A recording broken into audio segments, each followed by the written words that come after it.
Running isn't just about your legs, it's about your lungs as well. In this video, I'm going to show you why so many runners feel out of breath even on easy runs, and how to fix your breathing so running feels easier. I'm Dr. Ray Peralta, a physical therapist, run coach. Over the past 10 years, I've helped hundreds of runners either get pain relief or improve their performance.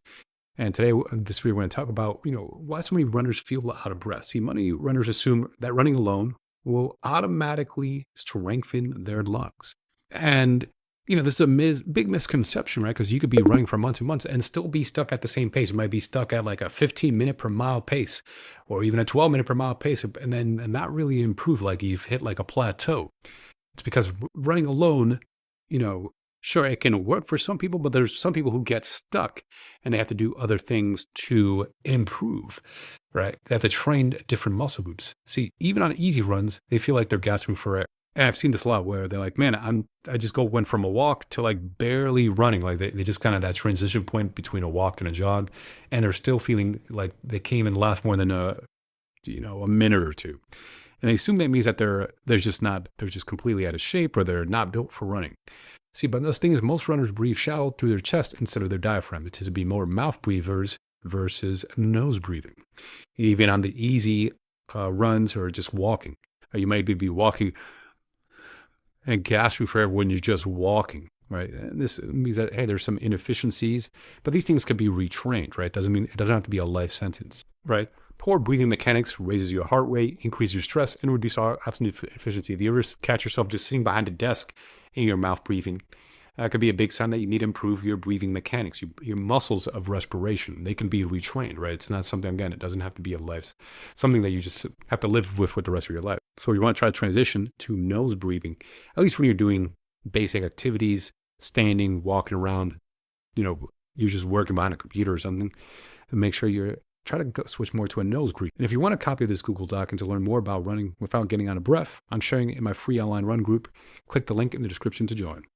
So how I affect my clients' breathing? So we started making sure they were doing nose breathing, but just with walking, right? I was also doing breath holds where you actually pinch your nose. You walk until you start gasping for breath again. You get urge for air again, and then you let go, and you do these controlled breath holds with your walking.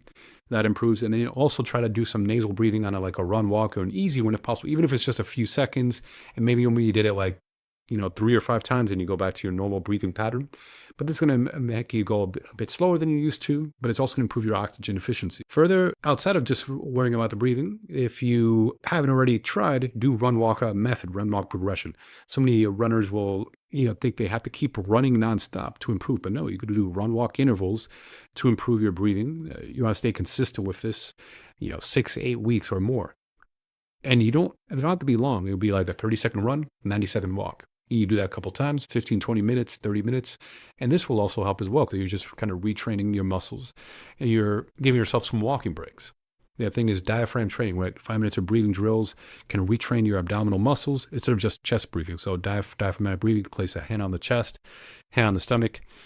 Slow inhale, stomach expands, slow exhale, the stomach goes in. And you can set a timer 5 minutes, 10 minutes, do in the morning, do in the evening, even 3 times a day.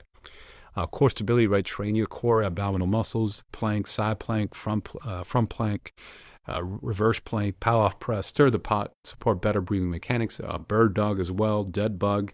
So many different core exercises, but the idea is that you keep a nice, strong, stable core, good postural alignment, right? Make sure you have good posture. That's also part of the core as well.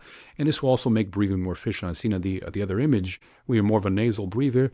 Having the head kind of stacked over the shoulders, a straight body line, will also improve your breathing efficiency, right? Make sure you have proper form even when you're walking and standing, and then obviously proper form, good postural alignment when you go for a run. This is going to improve your breathing as well. Because if you're slouched and hunched over, it's going to make it harder to breathe.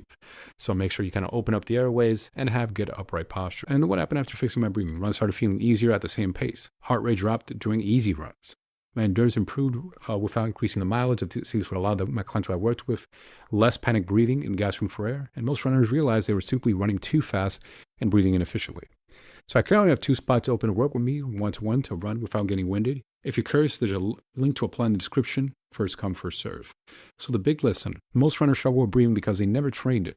Nasal breathing, diaphragmatic breathing can dramatically improve endurance and efficiency. And a caveat, if you have a medical condition, let's say you have asthma, and it's triggered every time you go run, obviously take your medications that are directed by your doctor, because so many people are stubborn and want to, run despite having asthma, and that's going to hold you back too. So if you have asthma, take your inhaler. Yes, can you retrain your breathing muscles as well to the point maybe where you can start weaning off the inhaler? It's possible.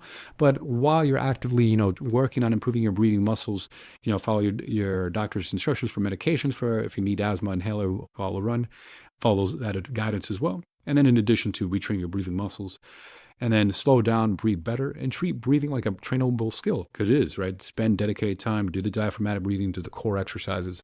So stop fighting for air and start training your lungs like a muscle.